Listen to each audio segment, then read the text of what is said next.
მოგესალმებით ძვირფასო რადიო მსმენელებო. სასამართლო ერთადერთი ორგანო არის, რომელიც მართლმსაჯულებას ახორციელებს. სამართლეს ყველაზე დიდ დამხმარედ მიიჩნევს ბრალდებული, რომელიც ფრომის დარბაზში. თუ გაიზარდა მომხმარებელთა რიცხვი და სასამართლოსადმი მოქალაქეთა მომართვი არის. საქმეთა რაოდენობაც მოიმატა და მომხმარებელმაც საქმეთა ნაკადმა. ჟურნალისტის ყოფნა პროცესზე გაასმაგებული мотиваცია, რომ კარგად წარმოჩინდეს სასამართლო. სამართლე გადაწყვეტილებას ძლებს საქართველოს სახელით. მაგისტრის სასამართლო შექმნა მნიშვნელოვანი ინოვაცია იყო. პირდაპირ ეთერს უბრუნდებით. სასამართლოში წესრიგს უზრუნველყოფს საერთო სასამართლოების შესახებ ორგანული კანონი, არსებობს შინაგანა წესი, თუ რა ითვლება დარღვევა. ბათუმის საკალათო სასამართლოში უკვე რამდენიმე წელია ელექტრონული მართლმსაჯულება ხორციელდება. ეს არის უდიდესი კომფორტი. მოსამართლისგან 5 მდედრობითი სქესის წარმომადგენელი და 6 მამრობითი სქესის. ყველაზე დიდი შემფასებელი ეს არის საზოგადოება. შეეხება ადგილზე მოსულ მოქალაქეებს, თავაზობ მაღალკვალიფიციური იურისტების მომსახურებას. ისმენთ გადაცემას მართლმსაჯულება. გამსვლელობა მოხდა სასამართლოების სულ 24 გამსვლელებული სასამართლო არის საქართველოში. არის გაძევებას და დაჯერიმებას კომპლექსური ფორმით, მაგრამ ძალიან შემცირდა. საზოგადოებამ ისწავლა, როგორ უნდა ბათუმის მოიქცეს. საქალაქო სასამართლო საერთო სასამართლოების სისტემაში თბილისის საქალაქო სასამართლოს შემდეგ არის მეორე სასამართლო. სამართლე ყოველდღე უნდა ვითარდებოდეს. გადაცემა მომზადებულია არასამთავრობო ორგანიზაცია საზოგადოებრივ ინიციატივათა ჯგუფთან ერთად იუსტიციის უმაღლესი საბჭოს საერთო სასამართლოების დეპარტამენტის მხარდაჭერით. ეთერშია გადაცემა მართლმსაჯულება. მოგესალმებით ძვირფასო რადიო მსმენელებო, ტალღაზე FM 104 და 5-ზე თქვენ ისმენთ გადაცემას მართლმსაჯულება, რომელსაც მე ჟურნალისტი თამილა დოლიძე გაუძღვები. ჩემთან ერთად კი სტუდიაში რეჟისორი ინგა ნარჩემაშვილი მუშაობს. გადაცემა არასამთავრობო ორგანიზაცია საზოგადოებრივ ინიციატივათა ჯგუფთან ერთად იუსტიციის უმაღლესი საბჭოს საერთო სასამართლოების დეპარტამენტის მხარდაჭერით არის მომზადებული. დღეს ჩვენი ეთერის სტუმარი საქართველოს უზენაესი სასამართლოს თავმჯდომარე ნინო გვენეტაძე გახლავთ. ეთერშია გადაცემა მართლმსაჯულება. მოგესალმებით ქალბატონო ნინო, ეს თქვენი პირველი სტუმრობაა გადაცემაში, რომელიც საზოგადოებრივ ინიციატივათა ჯგუფთან ერთად იუსტიციის უმაღლესი საბჭოს საერთო სასამართლოების დეპარტამენტის მხარდაჭერით მზადდება და დიდ მადლობას მოგახსენებთ და რამდენიმე კითხვასაც დაგისვამთ. პირველი კითხვა ასეთი იქნება: მოსამართლეები დასავლეთ საქართველოსთან საერთო სასამართლოების შესახებ კანონს განიხილავენ და შეხვედრა თქვენი ინიციატივით სასტუმრო რედისონში შედგა. თქვენ შენიშვნებსა და მოსაზრებებს უშუალოდ მათგან, ანუ მოსამართლეებისგან ისმენდით და ცვლილებების შეტანა კანონში 3 ძირითადი მიმართულებით იგეგმება. ამაზე გქონდა თქვენ უფრო მეტად საუბარი. აი უფრო კონკრეტულად ქალბატონო ნინო, რა მიმართულებებზეა საუბარი? მოგახსენებთ, თქვენ სამართლიანად მიანიშნეთ იმ ტენდენციაზე, რომ ჩვენ პირველი დღიდანვე დავიწყეთ უშუალო ღია დიალოგი სასამართლო კორპუსთან. ჩვენ დავისახეთ მიზნად, რომ ყველა ის პრობლემა, ყველა ეტაპი რეფორმისა, რომელიც ქართულ მართლმსაჯულებას ნამდვილად ჭირდება, შეთანხმებული და გაანალიზებული ყოფილიყო სასამართლო კორპუსის მიერ. ეს რიგით მეხუთე შეხვედრაა, რომელიც ჩვენ გავმართეთ უკვე სასამართლო კორპუსთან. დასავლეთ საქართველოს მოვიცავით, ბათუმში ვართ დღეს, რაც მიანიშნებს იმაზე, რომ ჩვენთვის თითოეული მოსამართლის პოზიცია მნიშვნელოვანია. მოგეხსენებათ, მართლმსაჯულების რეფორმის მესამე ეტაპია, საკანონმდებლო პაკეტი იუსტიციის სამინისტრომ შემოგთავაზა და მეტად გონივრული იყო ყველა მოსამართლემდე დაგვეტანა ის ცვლილებები, რასაც იუსტიციის სამინისტრო გვთავაზობს და ასევე ის ცვლილებები, რაც ჩვენ დაურთეთ პარალელურად ჩვენი და მოსამართლეთა მოსაზრებების შეჯერების შედეგად. ამ შემთხვევაში საერთო სასამართლოების შესახებ ორგანული კანონი არის ყველაზე უფრო მსხვილი საკანონმდებლო აქტი, რომელშიც ძირეულად ყველა სხვა კანონებში განვითარებულ ცვლილებებთან დაკავშირებით არის პრინციპული დებულებები გაკეთებული. რას ვცვლით? რას ნიშნავს მესამე ეტაპი? მესამე ეტაპის მნიშვნელოვანი მიზანია მაღალი სტანდარტის ხარისხიანი სამართალწარმოების დანერგვა, სასამართლოსადმი ნდობის გაღვივა და დაბრუნება, ასევე მოსამართლეთა დამოუკიდებლობის მაღალი სტანდარტის დაცვა. ჩვენ შევთავაზეთ ბიუროკრატიული და ადმინისტრაციული ბარიერებისაგან გათავისუფლებას სასამართლოს, შევთავაზეთ ისეთი მოქნილი მექანიზმები, რომელმაც თითოეულ ინდივიდუალურ მოსამართლეზე უნდა იმუშაოს და სამართალწარმოების ეფექტურობას უნდა შეუწყოს ხელი. თუმცა მეხუთე შეხვედრა უკვე ვგრძნობ, რომ ძალიან ნაყოფიერი და შედეგიანია. ვერ ვიტყოდი წინარე შეხვედრებზე, სადაც ჰქონდა გარკვეული კრიტიკული მოსაზრებები, ჰქონდა გარკვეული უთანხმოება პროექტებთან დაკავშირებით და ეს უკავშირდებოდა ორ ძირითად ტენდენციას. ჩვენი მიმართულება არის ინდივიდუალური აქტიური მოსამართლის როლი ავწიოთ, მოსამართლეები გავანთავისუფლოთ ადმინისტრაციული ფუნქციების შესრულებისაგან, რაც გარკვეულწილად ნიშნავდა სასამართლოების თავმჯდომარეების არჩევითობის წესის დამკვიდრებას, რაც ასე ვთქვათ, არაერთგვაროვნად იყო ასევე აღქმული სასამართლო კორპუსის მიერ, განსაკუთრებით თვით თავმჯდომარეების მიერ. არჩევითობის წესთან დაკავშირებით ჩვენ ბოლომდე შეთანხმების რეჟიმში დავრჩით, რაც შეეხება არჩევითობის წესის ამოქმედებას ამ საკითხთან დაკავშირებით, გონიერი იყო ჩვენს მიერ განვითარებული პოზიცია, რომელიც იუსტიციის მინისტრთან შეთანხმებით განხორციელდა, მათი უფლებამოსილების, ანუ დღეს არსებული თავმჯდომარეების უფლებამოსილების დასრულების შემდეგ გადავწყვიტეთ. ესეც იმ კონსენსუსისა და ღია დიალოგის შედეგი იყო, რომელიც ჩვენ წამოვიწყეთ და მე დღეს ძალიან მადლობელი ვარ, რომ მოსამართლეებმა ღია დიალოგის ფორმატს მხარი დაუჭირეს, მათ მიანიშნეს, რომ წარსულში ასეთი ურთიერთობა საკანონმდებლო სამუშაოებზე არ იყო, რომ მოსამართლის ხმა არ იყო დაფასებული და შეფასებული, ჩვენი მთავარი ტენდენცია ეს არის. თუმცა ჩვენ აქვე მოსამართლეებს ცალსახად განვუმარტეთ ის მნიშვნელოვანი დებულება, რომ სასამართლოს დამოუკიდებლობაზე ზრუნვა წარმოუდგენელია მოსამართლეთა ანგარიშვალდებულების პრინციპის დაუცველად. ანუ ბალანსი, თანაბრობა, რომ ჩვენი საზოგადოება იყოს მუდმივად ინფორმირებული, ჩვენი საზოგადოების ეჭვები სამართალწარმოების დროს დაშვებულ შესაძლო გადაცდომებზე იყოს რეაგირებული. ამ მიზნიდან გამომდინარე ჩვენ შევთავაზეთ იუსტიციის სამინისტროს წარმოდგენილ ცვლილებებში შეგვეტანა ისეთი ახალი ინსტიტუტი, როგორც არის დამოუკიდებელი ინსპექტორი. აზრთა ცხარე გაცვლა-გამოცვლა დევდა ამ პროექტსაც წინ, იყო გარკვეულად მოსაზრებები, რომელიც შიშის შემცველი ფაქტებით იყო დასაბუთებული, რომ შეიძლება დაიწყოს რევანში, შეიძლება დაიწყოს მოსამართლეთა შემოწმების ისეთი მკაცრი სტანდარტების გამოყენება, რომელიც არასასურველია სასამართლო კორპუსისათვის. ეს გასაგები მომენტები იყო პირველ ეტაპზე, იმიტომ რომ კანონპროექტის სრულად გაცნობა ვერ მოახერხა კორპუსმა. ჩვენ მიზანშეწონილად ჩავთვალეთ და მყისიერად დიდი მოხსენება და განმარტება გავუკეთეთ ამ კანონპროექტს, დავასაბუთეთ როგორც საერთაშორისო პრაქტიკა და გამოცდილება დამოუკიდებელი ინსპექტორის სიტუაცია ინსტიტუტთან მიმართებაში, განვაზოგადეთ, რაც მთავარია ჩვენი წინარე პრაქტიკა, ის შეცდომები და ხარვეზები, რომლებიც რეალურად არსებობს და ამაზე თვალის დახუჭვა არც სასამართლო კორპუსის მხრიდან იქნებოდა პასუხისგებლობის მაღალი დონის გამოხატულება, ამიტომ აზრთა ჭიდილში, კრიტიკაში დაიბადა ის საუკეთესო შეთანხმება, რომელიც დღეს არის წარმოდგენილი და რომელზეც ბათუმში კოლეგიუმმა ფაქტობრივად დადებითი პოზიცია დააფიქსირეს. დამოუკიდებელი ინსპექტორის ინსტიტუტზე მინდა კითხოთ ქალბატონო ნინო, იმიტომ რომ გაცხადდა უკვე, რომ ამ ინსტიტუტის ამოქმედება არ ითვალისწინებს მოსამართლეთა მიერ წარსულში ჩადენილი დისციპლინარული გადაცდომების შემოწმებას და ზოგადად ქალბატონო ნინო, როგორ აირჩევიან ინსპექტორები, ვინ უნდა დაადგინოს და დააკვალიფიციროს გადაცდომები, კრიტერიუმების შესაბამისად და თქვენ პირადად რას ფიქრობთ ამ ინსტიტუტის ამოქმედებას? მოგახსენებთ, ძალიან მნიშვნელოვანია ამ ინსტიტუტის შემოღების დროს იყოს ყველა კრიტერიუმი საკანონმდებლო წესით გაწერილი, რაც ინსპექტორის დამოუკიდებლობის მაღალ სტანდარტ შექმნის და ამავდროულად ინსპექტორის ანგარიშვალდებულების მექანიზმს წარმოადგენს. ჩვენ ცალსახად დავთქვით, რომ ეს უნდა იყოს იურიდიული პროფესიის წარმომადგენელი, 10 წლიანი პროფესიული გამოსაცდელი ვადით, მისი მაღალი დამოუკიდებლობის სტანდარტები, ასევე ანგარიშვალდებულებით გაწონასწორებული ითვალისწინებს როგორც იუსტიციის უმაღლეს საბჭოს წინაშე მის ანგარიშვალდებულებას, ასევე მოსამართლეთა კონფერენციის წინაშე. ეს არის ის კოლეგიალური პროფესიული გაერთიანება, განსაკუთრებით მოსამართლეთა კონფერენცია, რომლის წინაშე ანგარიშვალდებულება არის მაღალი პასუხისგებლობა.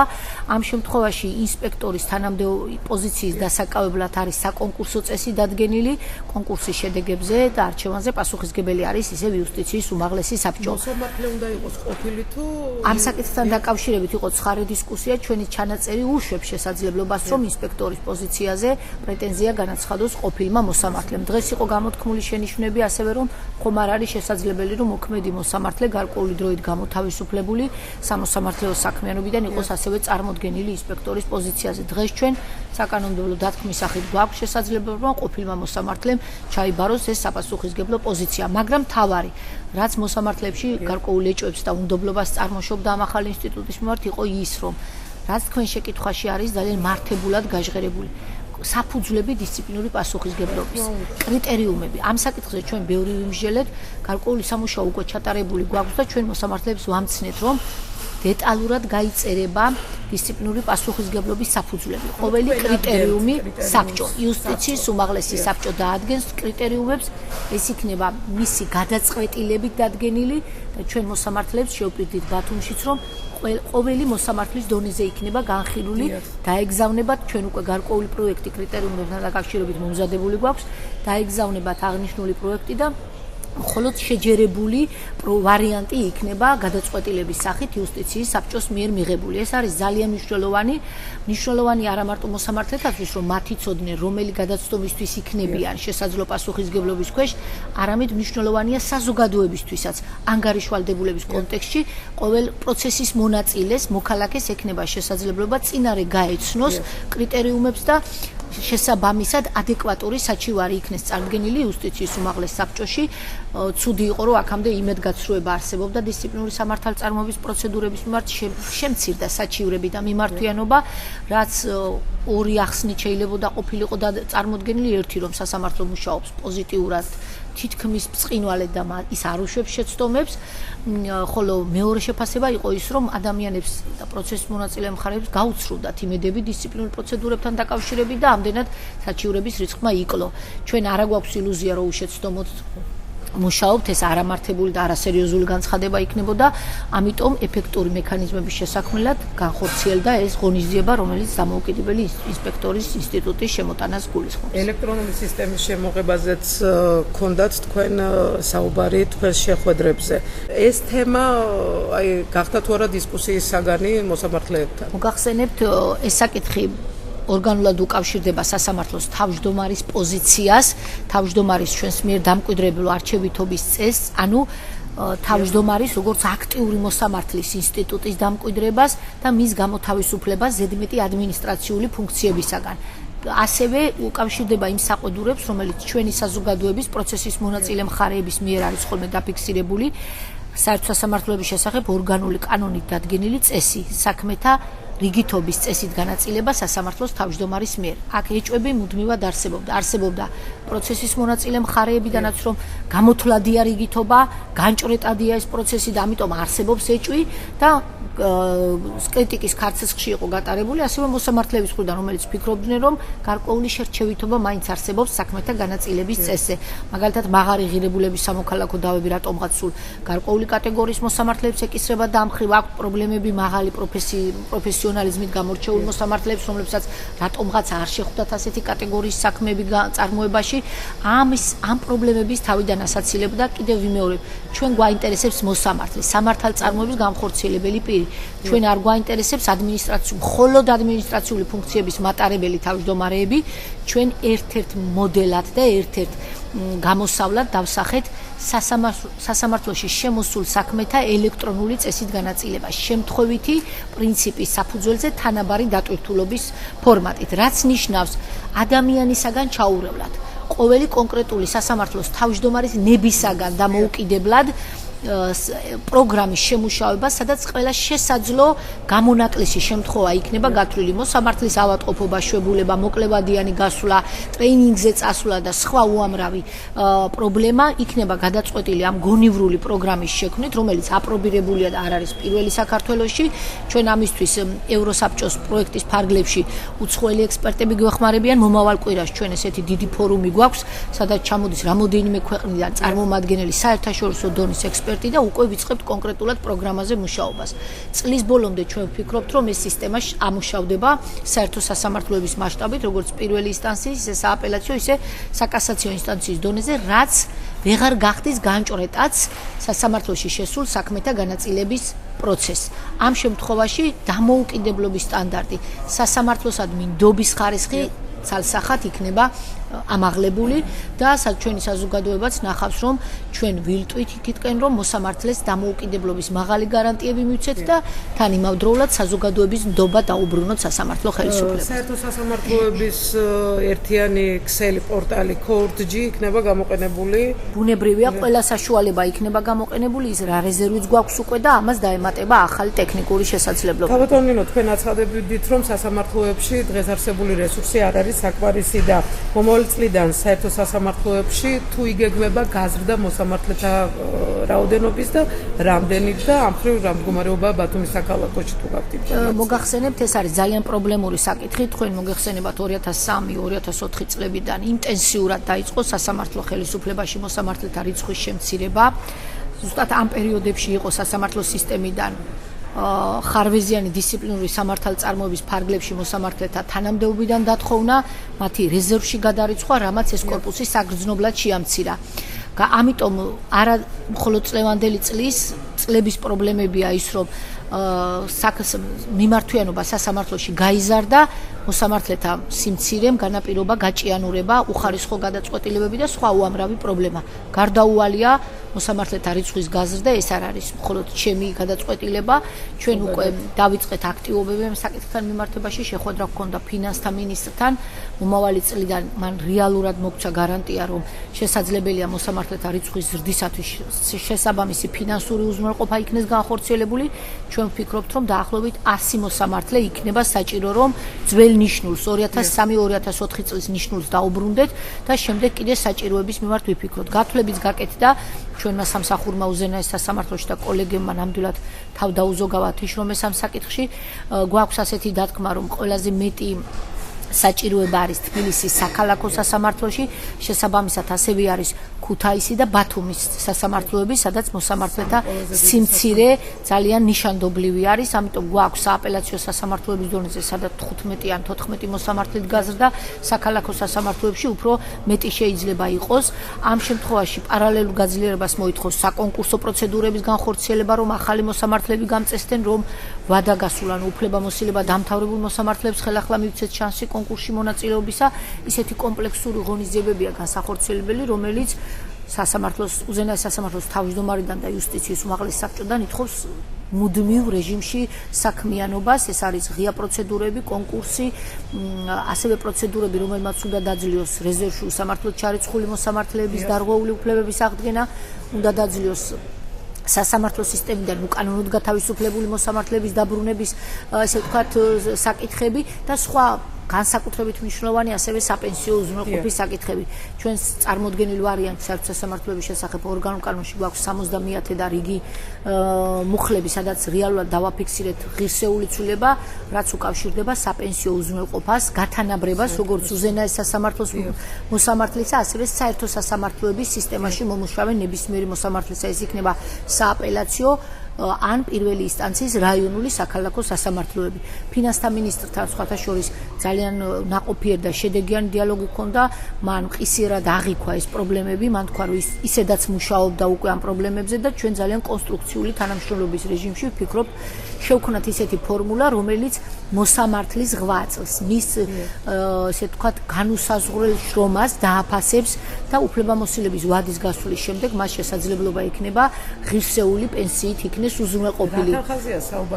კონკრეტულ თანხებთან დაკავშირებით ჯერ ვერაფერს მოგახსენებთ, მიდის მუშაობა, თუმცა გათვლა სადღაც კეთდება მოსამართლის ხელფასთან პროპორციულ, ასე ვთქვათ, საპენსიო უზრუნველყოფაზე, გარკვეული კორექტირებით, თუმცა მე მინდა ფინანსთა მინისტრს ღიად უთხრა მადლობა ამ საკითხებთან დაკავშირებით, ის აბსოლუტურად ადეკვატური იყო, მან აბსოლუტურად სწორად გაითავისა ის პოლიტიკა, რასაც მოსამართლის თავდაუზოგავი შრომა ჰქვია და მისი ავტორიტეტის დაცვა სამოსამართლეო უფლებამოსილების დამთავრების შემდეგაც. ეს დააბრუნებს ავტორიტეტს, ეს დააბრუნებს ნდობას საზოგადოებისას და ვფიქრობ, თუ კი მოსამართლის პროფესია უფრო მეტად დაფასდება, დამოუკიდებლობის უფრო მაღალი გარანტიები იქნება ჩვენი საზოგადოებისას. გამოსაცდელი დანიშნვის წესთან დაკავშირებით მინდა გითხოთ, რომ ვიცი, რომ ამ შეხვედრების შემდეგ სიახლეებიც გაქვთ ამასთან დაკავშირებით.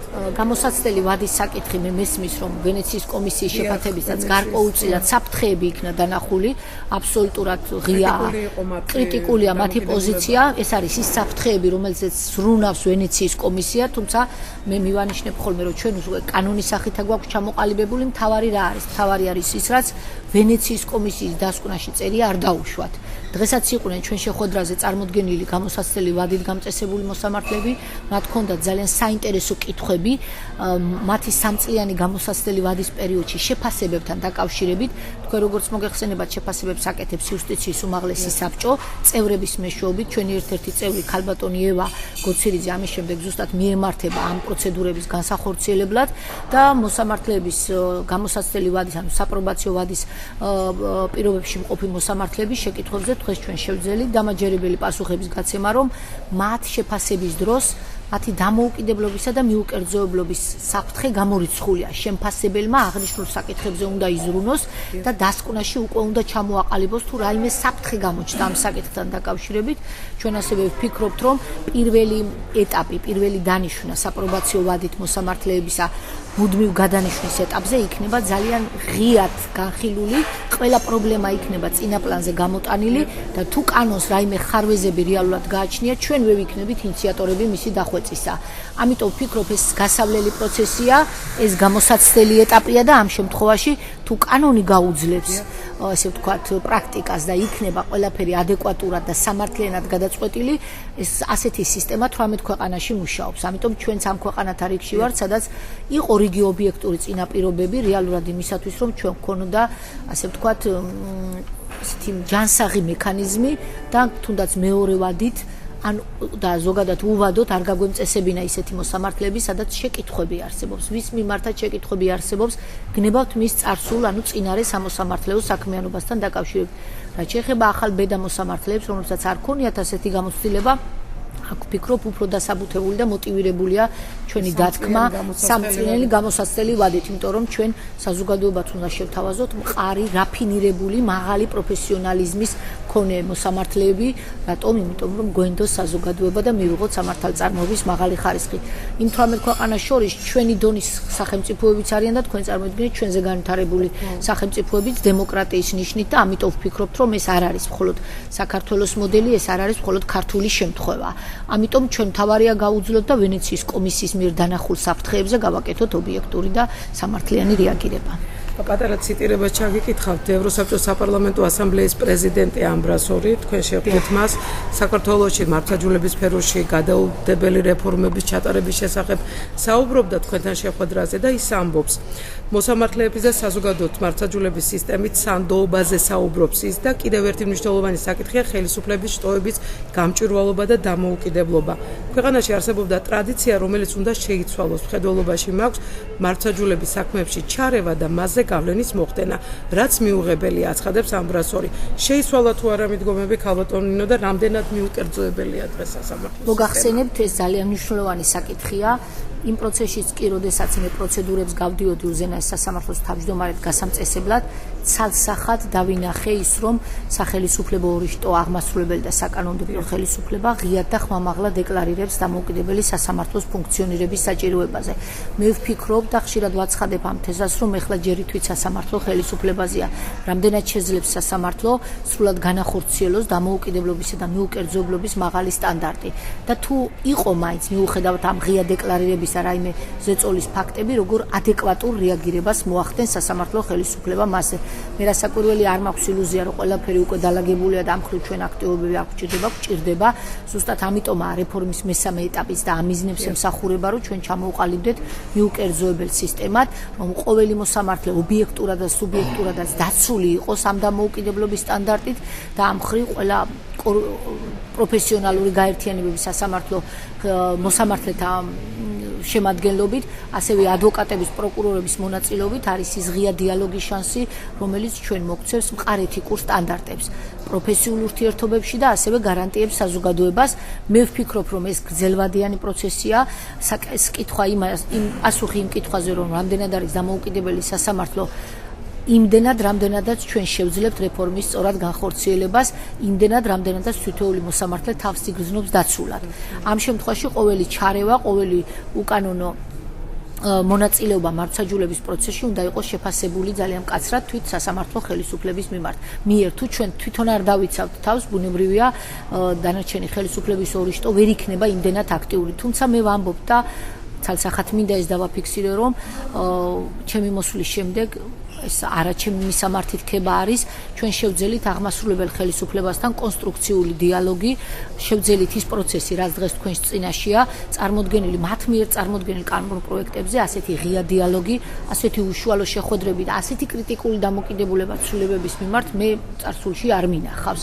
ამიტომ მე ვფიქრობ, სახელისუფლებო ორი შტო უკვე მზად არის, რომ ჩვენთან დიალოგის რეჟიმში, კონსტრუქციული თანამშრომლობის რეჟიმში გაატაროს ეს რეფორმები. კარგია, რომ ჩვენი იუსტიციის სამინისტროსთან ვითანამშრომლეთ და ასეთივე კონსტრუქციულ თანამშრომლობას ვაპირებთ საკანონმდებლო ორგანოსთან, რომელმაც კანონის სახე უნდა მისცეს ამ ცვლილებებს და ეს იქნება შემდეგ კანონი გამოყენებული და განხორციელებული მართლმსაჯულებაში. ამიტომ სახელისუფლებო სამი შტოს ურთიერთობა მაღალი ეთიკური სტანდარტით ერთი მიზნისაკენ გაერთიანებული ძალისხმევით მე ვფიქრობ იქნება წარმატების საწინდარი. პლუს მეოთხე ხელისუფლება თუ ყველაფერ ამას ისე გააშუქებს როგორც საჭიროა. აი ეს ძალიან მნიშვნელოვანია, დიდი მადლობა. თქვენ იცით რომ მე ამ დღეებში არ მომიდუნებია ყურადღება, გარე კონტროლის მექანიზმები, განსაკუთრებით მასობრივი ინფორმაციის საშუალებები, ეს არის ჩვენი მთავარი საზრუნავი. აქვე მინდა ინფორმაცია მოგაწოდოთ, რომ ყვარელი შეხვედრის შემდეგ ჩვენ 12-13-ში გვაქვს ასეთი შეხვედრა, მე მედიისთვის სპეციალურად გავმართავ ღია შემაჯამებელ კონფერენციას, მოწვეული იქნება ყველა მედია საშუალება, ვინც კი ინტერესს გამოთქვამს და მე მათ სრულ ანგარიშს კიდევ ჩავაბარებ მედიისთვის განკუთვნილ ფორმატში, რასაკვირველია, ყველა მათ კრიტიკულ შეკითხვაზე ვიქნები მზად, რომ გულწრფელი და ესეთი ვთქვათ, ობიექტური პასუხი გავცე, ეს ნიშნავს ჩვენ ანგარიშ ვალდებულებას, რომ ჩვენ გარე კონტროლის მექანიზმებთან გვაქვს ძალიან მჭიდრო და ნაყოფიერი თანამშრომლობა. ანუ ეს იქნება ყველაფრის იმის შეჯამება, რაც ჩვენ ამ კანონპროექტთან და რეფორმასთან დაკავშირებით მოსამართლეებამდე მივიტანეთ. და ის აიქვე იქნება ასევე სამომავლო პერსპექტივებზე საუბარი. მე მზადა ვარ მოვისმინო მედიის შენიშვნები, მათ მიერ ნამუშევანი ამ პერიოდის განმავლობაში, მათი შეფასებები და ამის გათვალისწინებით დავგეგმოთ მომავალი სტრატეგია სასამართლო ხელისუფლების. მინდა გკითხოთ, აი ამ ცოტა ხნის წინ საქართველოს ყოფილმა პრეზიდენტმა ერთ-ერთ სატელევიზიო არხს მისცა ძალიან მთელი ინტერვიუ და სასამართლოზე საკმაოდ არც ისე კარგად ილაპარაკა სასამართლოზე და განაცხადა, რომ ქართველი მოსამართლეები, ამერიკელი და ევროპელი მოსამართლეებით უნდა ჩანაცვლდნენო. ახლა ჩემი აზრი ამასთან დაკავშირებით სულ სხვა არის, მაგრამ თქვენი როგორც პირველი მოსამართლის აზრი როგორია და რატო ფიქრობთ, რატო გააკეთა ეს განცხადება საქართველოს პრეზიდენტმა? ჩემი მუდმივი საზრუნავია, პრეზიდენტმა უკაცრავად. ჩემი მუდმივი საზრუნავია სასამართლო კორპუსი შედგეს საქართველოში, ყველა ის პრინციპი, რომელიც საერთაშორისო დონეზეა აღიარებული, რეალიზებული იქნეს სამართალწარმოების პროცესში, მე მაქვს საზრუნავი ის, რომ უზრუნველყოთ სასამართლოს მიუკერძოებლობა და დამოუკიდებლობა, უზრუნველყოთ საზოგადოების ნდობის დაბრუნება და ეს მხოლოდ ქართველი მოსამართლეების რესურსით განვახორციელოთ. ეს არის ჩემი პასუხი.